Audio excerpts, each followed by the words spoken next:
Swayam Prabha. Digital India. Educated India.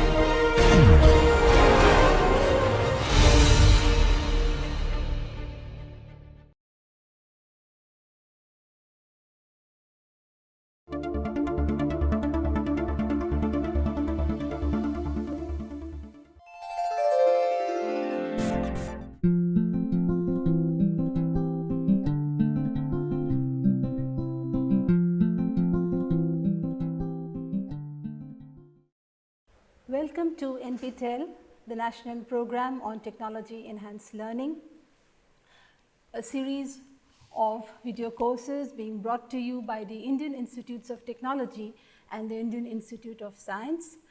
Our course is entitled Cultural Studies, and we are at the moment in Module 4, and we'll be looking at a very contemporary and a very important topic, namely cyberculture. But as always, let us do a recap of what we did in the last lecture and also see how this current lecture ties in with some of the things we have said before.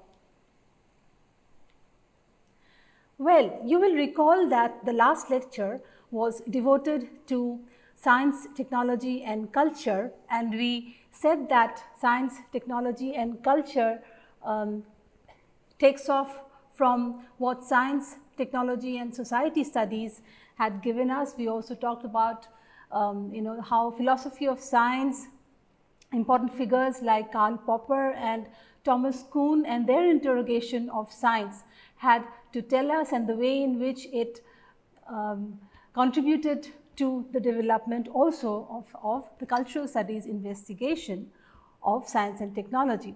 We first, please look at this slide, we first saw that even cultural studies as methodology, as a school of thought, it was also a reaction, among other things, that is, its origins were to be found also, among other things, in the reaction to positivism, okay, the positivistic school, where we found that some of the characteristics of positivism were science as distinct from other areas of human creativity, science as being infallible, okay, science as having a methodological uniqueness which too was infallible, science being value neutral and observation as theory dependent, etc. So we saw that positivism carved out showed or gave such a picture of science that science was something removed from human beings. Okay, but in the humanities we know that any knowledge system, be it science with all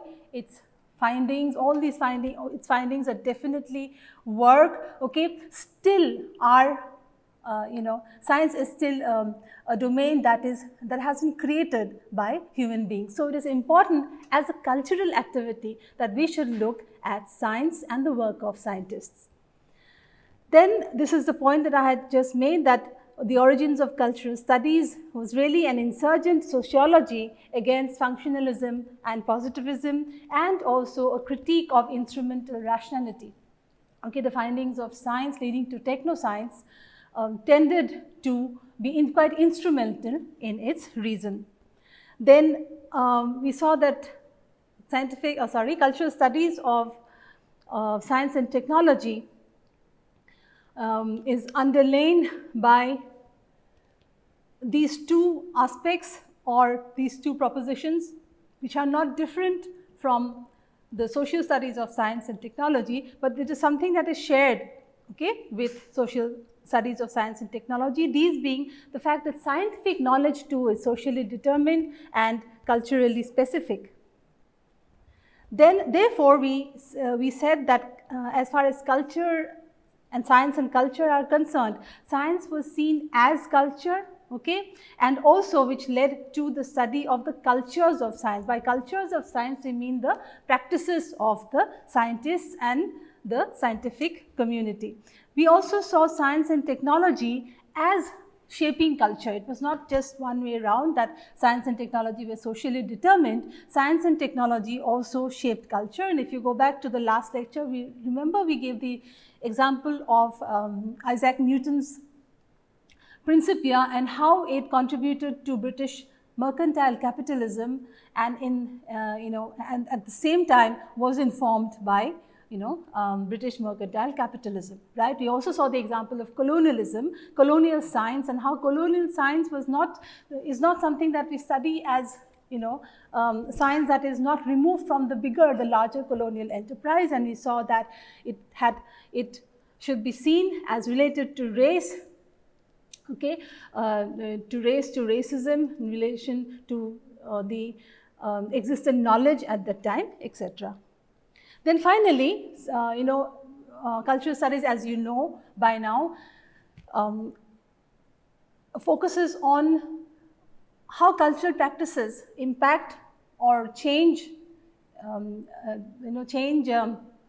subjectivity and identity. And in that sense, if we ask a question regarding subjectivity, like what is it to be a human being? How do you define a human being? We find that increasingly, the answers come from domains of science like genetics, science and technology in general, and the medical sciences. Today, the definition of the human being is also extended to embrace the cyborg, and today's lecture in that way is related to the last lecture in the sense that it looks at cyberculture, and it looks at the cyborg or the human being, what happens to the human being, how identities and subjectivities change, okay, as human beings begin to use technology and to extend their abilities through technology.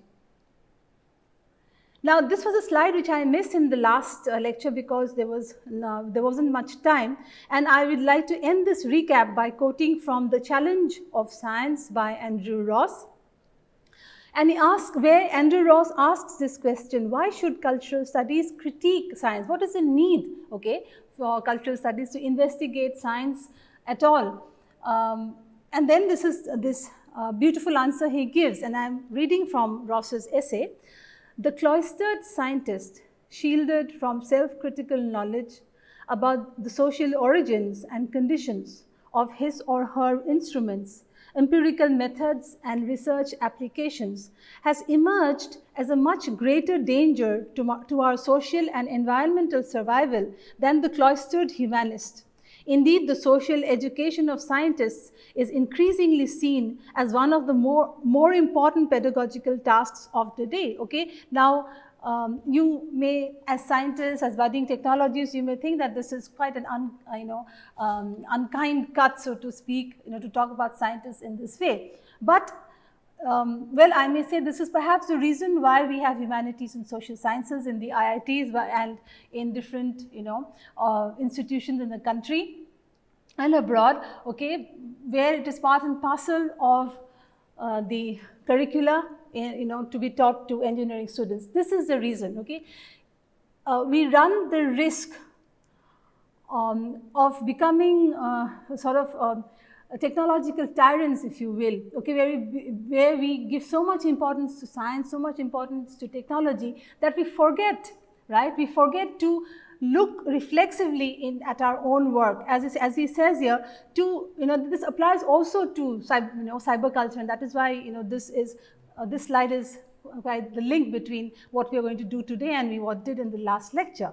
So, if you do not have an idea of the social origins of your methods, however empirical they are, okay, if you are not aware of where your research methods come from, and if you think that these are isolated from human life, from social conditions, then you're entirely wrong. And that is why it is important for us to dwell upon areas like science, technology and society, science, technology and culture, on cyberculture, new media, etc., so that even as we use, right, as we use science and technology, we should be aware that these are not greater than us. We are the ones who have created them, and we are the ones who have created them using certain methods. Now, if you are blindly supportive of a method, if method becomes a deity to you, then even science itself cannot progress, because methods have to be improvised, methods have to be improved, methods have to be queried. And you will also know that the best of scientists have done this. Okay, and that is why it is said that he who is not a philosopher also cannot be a true scientist, right? So you look at so many great scientists in the world, and you also look at the ones who have, like Heisenberg, for instance, and others like Stephen Hawking, right, who are today not simply well read, and who are not simply masters in their fields, but have also, okay, talked about science from the philosophical point of view and looked at their own methods, right? So this lecture also ties in with a lecture which I had given, which forms, I think, the 4th or 5th lecture in this module, which was on the new media. Okay, and the new media, which is, as you know, to do with the digital technology, and which which is differentiated from the old media by the fact that digital media should be in, obviously the digital medium, but it has not to be only stored, but it has to be distributed and exhibited using the new, using the digital form, right? So in the new media also we find that there is a greater potential for a cyber democracy or genuine public opinion, where the subject is not preformed but is able to refashion himself or herself. So new media and cyber culture are often talked about together. If you recall, in the lecture on new media, we made a differentiation between new media and cyber culture, okay? And today we are going to look at cyber culture after having seen what new media is, and we are going to talk about the cultural studies exploration of cyber media. Okay. So the topic of discussion today is cyber culture, and let me declare the key text, source texts in this lecture. I shall be at times taking out extracts from these lectures. Most of the points that I shall be talking about here are gleaned from these essays and books. Okay, so we have Chris Hebels Gray, Cyborg Citizen; Donna Haraway's A Manifesto for Cyborgs; Mark Poster's Postmodern Virtualities; and Catherine Hales's How We Became Posthuman; and Pramod K. Nair's An Introduction to New Media and Cultural Studies. Now, obviously, these by no means are the only books. As I have always said in my lectures, these are not the only books with which you can build a discourse of cyber culture. You have very, you have very well known and well-known books. There are textbooks. We have Cyberculture's readers, for instance, which you may go and read if you are interested in this field. But for the purposes of this lecture, in order also to show the variety of thinking, okay, within this domain, these are the books and essays that I have brought for you. Fine. So we are now going to read from an important trilogy. The trilogy is by Manuel Castells, and the trilogy, the three works together are called The Information Age. This is a landmark trilogy in the study of information, in the study of network societies. In fact, the first volume of this trilogy is entitled Rise of the Network Society, from which I am taking this quotation simply because it has been so beautifully put, and it is a fitting epigraph to our lecture. Fine. So I'm reading from Manuel Castells, The Information Age. Our world and our lives are being shaped by the conflicting trends of globalization and identity.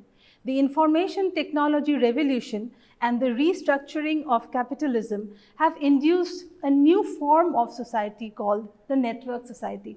It is characterized by globalization or strategically decisive economic activities. Now, the whole concept of the network society, okay, the way society is radically or connected or networked, in a radically new way, right? The way the communication revolution has sort of created this network society has not to be understood only in technological terms. And Castells has therefore immediately, pointed to the fact that the network society is characterized by globalization of strategically decisive economic activities, okay, and the information technology revolution. has led to a restructuring of capitalism, right? So in these kind of books, important books, you find, sociologists and cultural scientists drawing these connections between a new revolution, which is the information technology revolution, which is still within the capitalist format, okay, within the capitalist modes of production, but also agreeing, that there is a restructuring of such, of the old capitalist order, and that it is strategically, it is related to economic activities. Then he goes on to say, by the networking form of organization, okay, by the culture, and this is a very famous phrase by Manuel Cassel, a culture of real virtuality. Now, it may seem to be, a paradox. What do you mean by real when virtuality, when real and virtual are opposites, okay? The real is usually, considered in opposition to the virtual. But he says here there is a culture of actual virtuality, okay, and which is something we cannot ignore. And he says, by a culture of real virtuality constructed by a pervasive, interconnected, and diversified media system, and by the transformation of material foundations of, this is important, transformation, this is where the cultural studies interrogation comes in, that this kind of a culture, right, a way of life of, actual virtuality or real virtuality is been formed by the transformation of material foundations of life, space, and time as expressions of dominant activities and controlling elites. It is indeed, brave or not, a new world, okay? So we need to look at new media and cyber cultures as, at the same time, being a continuation and being just newer forms, right, of the capitalist order, though quite radically.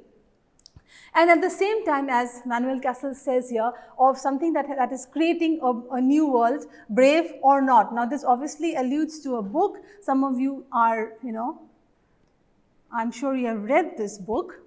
The name of the book is Brave New World, okay, by Aldous Huxley, okay. So he says whether it is the kind of world that has been shown by, Aldous Huxley in his work, The Brave New World, we have to understand that we are indeed in a new world with the coming in of the network society. Then fine, we are talking about cyberculture. It is important for us to, to first talk about what the word cyber means, right? We talk about cyberpunk, cyber fiction, cyberculture, cybernetics. So where does the word cyber come from? The word cyber is actually a prefix, okay? It is a prefix from the Greek word Kubernetes. This is the word Kubernetes, okay, which means steersman or somebody who is skilled in steering or in governance. In a sense, it also means a leader, okay. And this steering and this governing is through control, which is of course done in any kind of steering or governance, but this is through electronic control, okay. Remember again, the term cyber, okay, is actually a prefix, and it comes from the Greek word Kubernetes. Cybernetics come from the Greek word Kubernetes, meaning steersman or somebody who's skilled in steering and governance.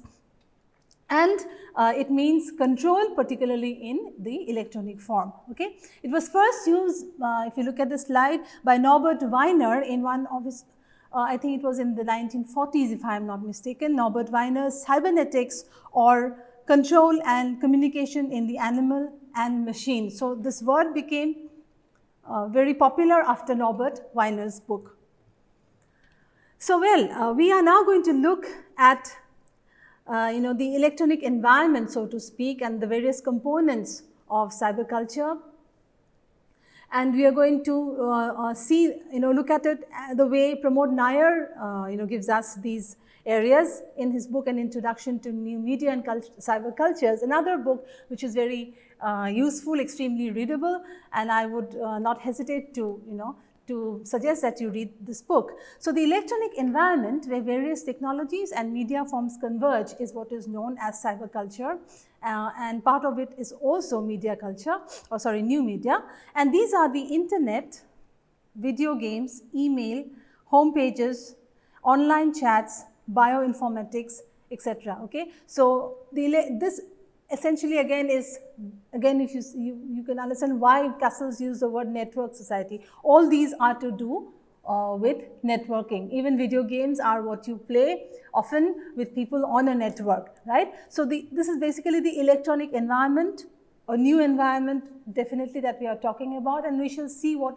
the cultural implications are of this new environment, right? So cyberculture studies, according to Nair, extends the work of cultural criticism and cultural studies, right? This is important. It extends the work of cultural criticism and cultural studies by locating cybercultures as affected by and affecting individual identities of individuals. Sorry, actual identities of individuals, right? So the work, as I said, the work on identity and subjectivity, right? Two, you could say two of the most important words along with words like discourse, power and representation, two also very important words in, as far as the tools of cultural studies are concerned. And he says that cyberculture, the coming in of cyberculture has extended the work, so to speak, of cultural studies as far as identity formation is concerned. And the actual identities of individuals are played out, are related to the contexts in which they develop and the conditions under which they are formed. So therefore, we may say that there are new configurations in cyberculture. These new configurations may be said to develop around the concept of individuality and identity. Okay? Individuality is never the same with cyberculture, once cyberculture comes into the picture. Okay, what it means to be an individual. Okay, so in this way, we can also say that we may replace this with the word subjectivity, and we saw that subjectivity and identity are two of the most important words in cultural studies. So, what is an individual, right? Does an individual remain, excuse me, an isolated individual once he or she is in a network society? How is his or her subjectivity changed, reformed, reconstructed or reconfigured, as if you like, okay, by once one is in the cyberspace or once one is in cyberculture. So individuality and ideas of it go through radical changes, as also we find there are new configurations as far as identity is concerned. So what are the key issues, therefore, if you're doing a cultural studies analysis, okay, of cyberculture, the culture or the way of life of, in the electronic environment, let's put it that way. Cyberculture may be called the way of life and the practices, okay, including in identity and subjectivity formation, including representation, etc., in an electronic environment, right? So there are many key issues, and those of you who are, not at the, undergraduate level, those of you who are listening to me, who are looking at this video, who are also students, at higher levels, can also, if you wish to work and do your research on cyberculture, can look at many of these aspects, okay? But even at the undergraduate level, it is important for us to know the scope, right? The scope of cultural studies analysis of cyberculture or cyberculture criticism. Fine. Among these are, let me read them out: globalization, techno-capitalism, cyberculture. These are all given in Pramod Nair's book. Materiality and corporeality, the digital divide, e-governance, civil society, identity and subjectivity, race and class, genders and sexualities. This could also include virtual citizenship and human rights. For instance, what kind of human rights can do we reformulate, or how is the whole idea of human rights reformulated once we are in a cyber world, or once we are cyborgs, that is, once we use prosthetics, once we use, say, for instance, once we are implanted with a chip, right? In that case, are we human? How far do we say that we are human? And if we are partly with technology and we are being aided by technology, or we are with what we call augmented technology that augments our sense organs or our senses, in that case, the human rights that we are talking about today, are they going to remain the same, right? So we also have, in books like Cyborg Citizen, talking about new kind of rights, new kind of manifestos and understandings of newer understandings of what human rights may be, the whole idea of participatory evolution and not simply natural evolution, and how, these are new terms that have come up. So what does it mean to be a virtual citizen? What are the rules, in virtual citizenship? Then how is the public sphere, right? We know that the public sphere is a term that we have from the philosopher Habermas, right? And we did allude to it in one of our previous lectures. So how is the public sphere reconfigured, right, when one is in a networked plane, right? One is in an electronic environment. Then there are issues definitely of eroticism, of sexuality, which we call techno-eroticism, of cybersex, then techno-addiction, like addiction to technology, right? Prosthetics, and also these new movements. This is very important from both a philosophical and cultural studies point of view. These new epistemologies and these new movements that have emerged, namely post-industrialism, post-humanism and post-modernism, and how these relate, okay? How these relate to cyberculture as a whole. So you see in these two slides, you find that there are indeed so many, almost 20, more than 20 areas that we have delineated. Of course, we are not going to talk about all of these. It is impossible to do so. But we have seen, the enormous scope of where to apply critical tools from cultural studies as we study, cyberculture. Now, talking about race, talking about inequality in cyberspace, or in virtual reality, we may refer to an important essay by Mark Poster, which is also one of our key source texts, Postmodern Virtualities. And I just want to read from here to show how critics like, cultural critics like Mark Poster, working on the, interface between virtuality and postmodernism, posthumanism, etc., how they have also brought in issues of inequality among different nations, for instance, right? Let's look at what he has to say, right? The political implications of the internet for the fate of the nation state and the development of a global community also requires attention, that is in cultural studies.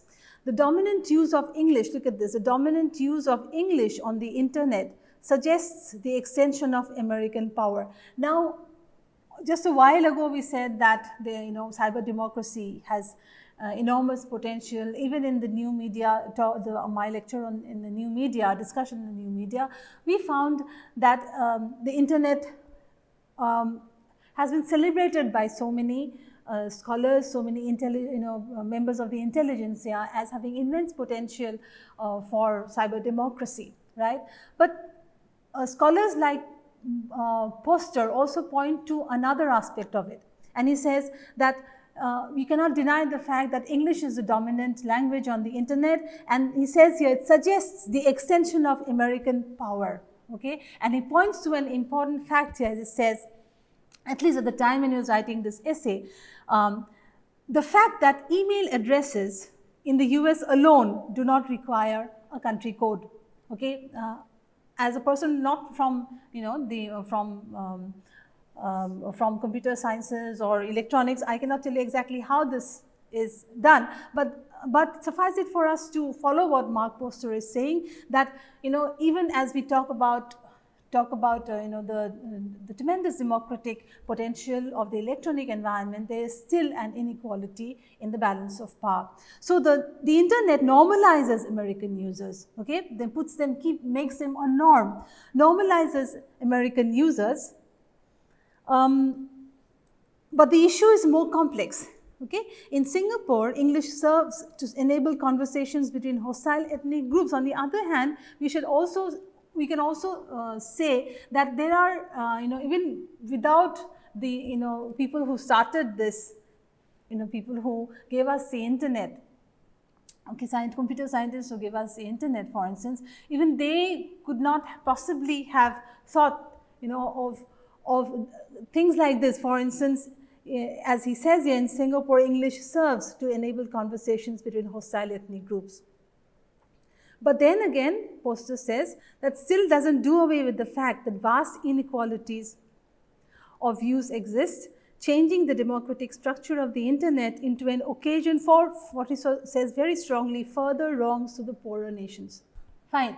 This is just one example of all these things that we have talked about, for instance, race and ethnicities or nation states, for instance, okay, where the critique of cyberculture could be applied. And Mark Poster's, extract from Mark Poster's essays, just one example of the way these complexities, okay, are to be foregrounded by cultural studies scholars, right? So, well, what are the other terms by which we describe cyberculture? Okay, it is also known as the second media age. This is a point that we also came across in our new media lecture. Okay, it is a second media because it is radically different in in certain configurations, particularly in distribution and exhibition from the older media, right? It is the second media age also, very importantly, in the sense that the first media age of radio, television, of books, right, of film, were associated, if you remember, associated with mass culture, and with modernism, right? So, if the old media, that is the first media age, was related to or was an outcome of modernism, this new second media age of electronic environments, okay, of network society, this environment is a result of postmodern culture, as it also contributes to the building of postmodernism, okay, and therefore it is characterized by two things, which is postmodern culture or way of life and the new communications system, a communication system which is different in many ways to be recognized as which sort of deserves to be recognized as a new phase or a second media age. More about postmodernism a while later. Therefore, the cultural formations in this new electronic environment are two things. One is the information superhighway and the other is virtual reality. Okay? So, you know that these two as cultural formations may be talked about separately. There are scholars who work only on information highway and the scholars who work only on virtual reality. Okay? On the reality that is, obviously you know what virtual reality is, a reality that is created, okay, where you are in an environment which is not real but which is virtual, okay. So, these are the new cultural configurations. And what happens to identity on the information superhighway? What happens to identity and subjectivity in virtual reality? I would think are the two main questions in cultural studies investigation of cyberculture. Right. So, again from Mark Poster, and I am reading this to you because he puts it so beautifully. This is what happens, okay, in virtual reality and information highway cultural formations. And I am reading his words: the new technologies install the interface. Now, he calls this the face between the faces, the face that insists that we remember that we have faces, that we have sides that are present at the moment of utterance, that we are not present in any simple or immediate way. This is so befitting, so well put, okay. Identity in the virtual world, okay, the fact that you can have several avatars, right, in a virtual reality environment, okay, gives you so many faces. Now, by faces, obviously, he doesn't mean faces as we talk about a face, but he means so many aspects to your subjectivity, particularly to your identity, okay. I would say both, right. So, in the sense that you have an identity as a flesh and blood person, but in the virtual world, the world of virtual reality, you may take on so many identities, okay, as I said, you can take on so many avatars, and that is why he says, the face between the faces, so beautifully put, the face between the faces, the face that insists that we remember that we have not one face but faces, many faces. We have sides that are present at the moment of utterance, and that we are not present in any simple or immediate way, okay. In the electronic environment, identity therefore and subjectivity is made more complex, particularly of the dual level. You are a flesh and blood person living in the so-called real world, okay, and in the virtual world you also have another or several other identities, which makes the whole the whole idea of identity a fragmented one. And that is why it is part of postmodernism, which believes, okay, which believes in such fragmentation, which believes that there is no coherent identity in any human being, even in the human being's flesh and blood sort of real world apparition, right? Not only in that, but or rather even in our so-called flesh and blood avatar, we have a fragmented identity. Add to it the the multifaceted identities. You can take off from Mark Poster, multifaceted identities, multi-faces in the in cyber world, in virtual reality. What happens is the whole idea of even fragmented identities takes on a very different or a much more much more complex and difficult contours. So subjectivity then in cyberspace is related to in the first media age to modernity or the mode of production, and which gave us patterned practices and an instrumental rationality, okay. And in the second media age, that is of virtual reality and cyberculture, we have postmodernity or the mode of information. So you see, here is the mode of production, and this is characterized by the mode of information, where identities and subjectivities are unstable, multiple, and diffuse. On the other hand, subjectivity was to do with with patterned practices and a more or less stable identity, okay. But this is radically broken in postmodernity as a result of the virtual world. Then also postmodernism and internet narratives, right? Postmodernism, as I said a while ago that I explained how it is postmodern. Postmodernism does not believe in grand narratives, okay? Postmodernism believes that all grand narratives are false, right? Why? Because only reason cannot, especially instrumental rationality, is always suspect. It cannot give us the entire truth. There are issues of power and legitimation behind the so-called, truths with a capital T, as we put it, given to us. And it believes in micro narratives. It believes that every culture, every subculture has a narrative, and it is only the dominant culture which forwards to you a grand narrative because of issues of power and legitimacy, right? And there is paralogy, or what we call resistance to established reasoning. And the whole idea is one of difference, a celebration of difference, and a celebration of a non-totalitarian view of the world, okay? The non-totalitarian view of the world, therefore, ties in with the micro narratives, small narratives. Every ethnic group, every nation, right, has its own narratives to say about reality, about its own history, etc. Any sweeping narrative is always suspect. So postmodernism therefore ties in with the proliferation of internet narratives, right? In that sense, of course, the internet is extremely liberating because everyone finds a voice there, right? Everyone can contribute his or her micro narrative. Then Catherine N. Hales is another very important scholar who I refer to in my list of books for this lecture, and she says that this has almost a revolutionary element. Okay, virtual reality, cyberculture has brought in a new revolution, where, and I'm quoting from Hales here, humans were to be seen primarily as information processing entities. Okay, humans are defined as information. Remember we said that in our science, technology and culture lecture, remember we said that increasingly we are defining ourselves with respect to science and technology, with respect to the various domains. Here too, from the domain of the electronic environment, we are being increasingly described as information processing entities who are essentially similar to intelligent machines. Okay?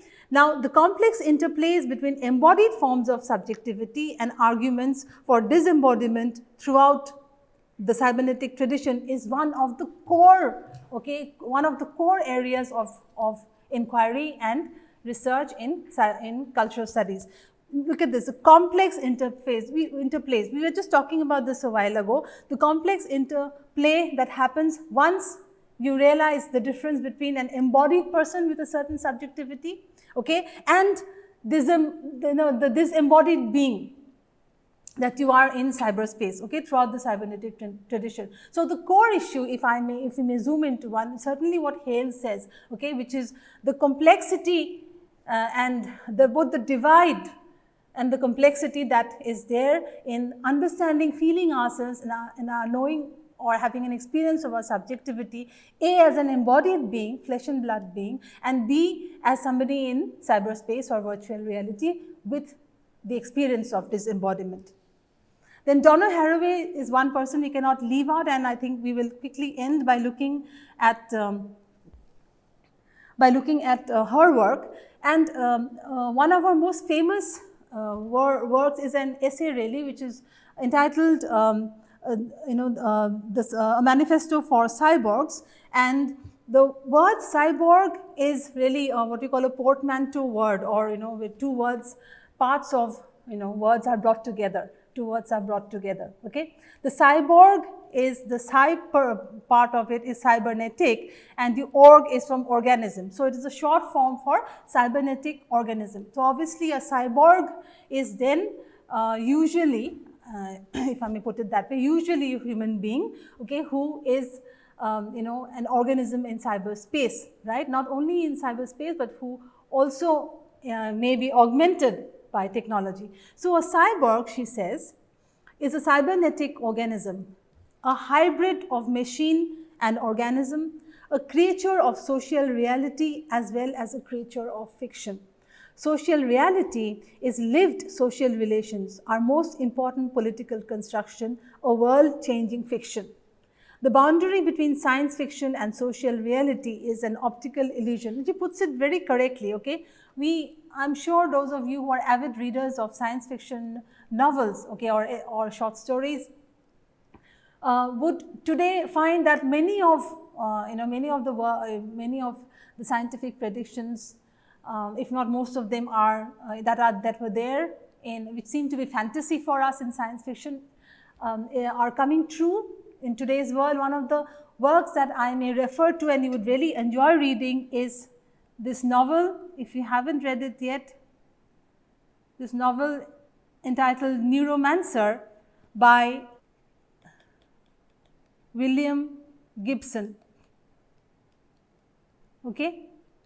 Now, many of the things that were written in his novel, his fantasy novel, Neuromancer, are things that, which is about, Neuromancer is about a cyber hacker, okay, and many of the things described there are so uncannily similar to, to the problems and issues and the experience of life in cyberspace and in virtual reality, right? So that is why she says, Donna Haraway rightly says, the boundary between science fiction and social reality is an optical illusion, because it is already coming to be true. Then she says, by the late, now I'm quoting those lines which are very striking, both in their rhetoric and in their argument, right? And that is why I'd like to share these with you. By the late 20th century, our time, we are all chimeras, the theorized and fabricated hybrids of machine and organism. In short, we are cyborgs. The cyborg is our ontology. It gives us our politics. The cyborg is our ontology. We could also rephrase it as saying the cyborg is our identity. The cyborg is essentially who we are today, okay? It gives us our politics, right?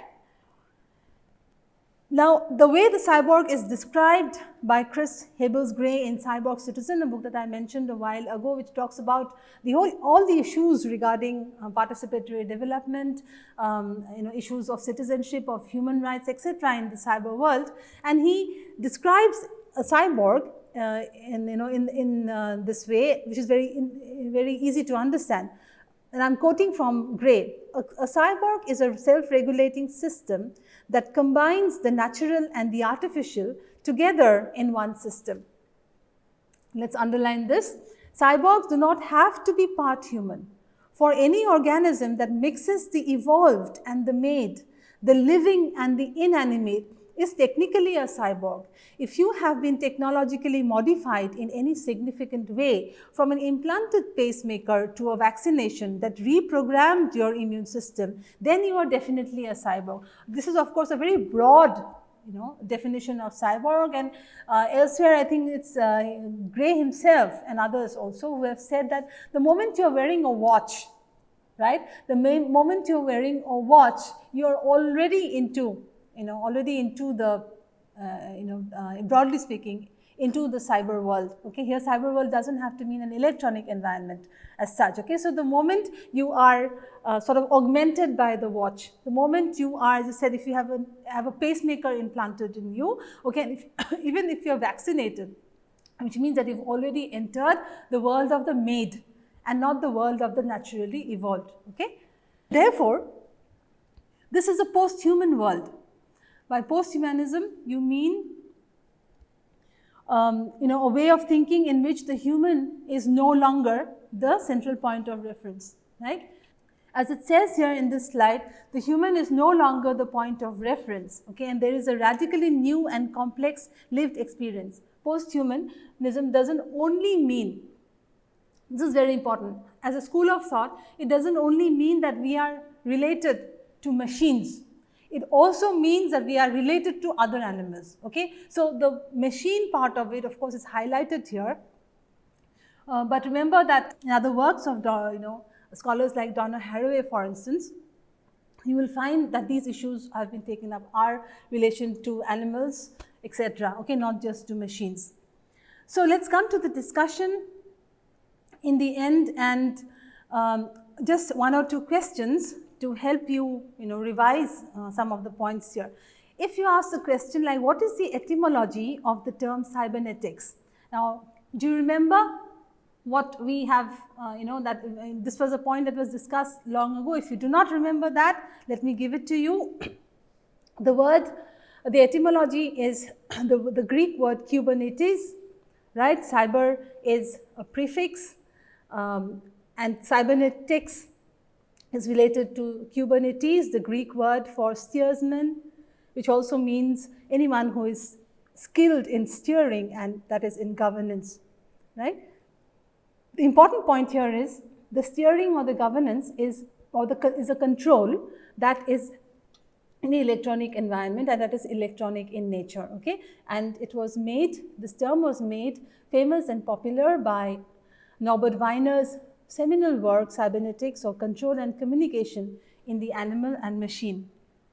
Then what are the key issues in cultural studies analysis of cyberculture, as we found so many of these, and you can, if you want, if you get a much longer answer, you can talk about, you can mention all these and talk about some of these in detail, like we have done about identity and subjectivity, okay, about corporeality and materiality, of virtual citizenship, and of posthumanism and postmodernism. So these are some of the areas, as you know, you just have to learn these if you are asked a question on the scope, okay, of cultural studies analysis. So what is the relationship between postmodernism and cyberculture?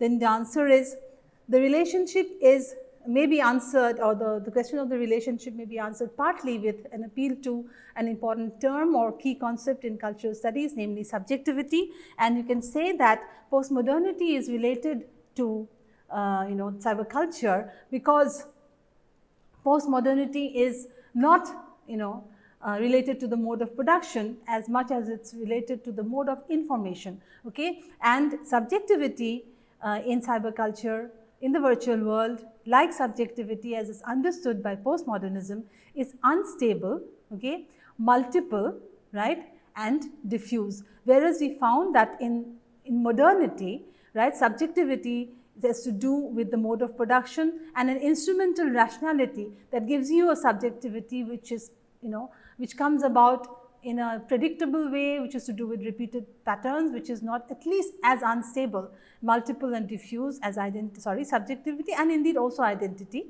in postmodernism. And also postmodernism is related to the cyberculture, because internet narratives also allows the proliferation of micro-narratives where there is resistance to established way of thinking, established way of reasoning, and there is a celebration, as in postmodernism, of difference, and non-totalizing theories and non-totalizing understandings of subjectivity and identity are encouraged in the ethos of cyberculture. Okay? So, we come to the end of our lecture on cyberculture, and we also come in, to the end of these, to a group of lectures in the 4th module, which were devoted to science and technology, to new media, okay, to virtual and cyberculture. And I hope this was interesting for you, and those of you who would like to know more about it can.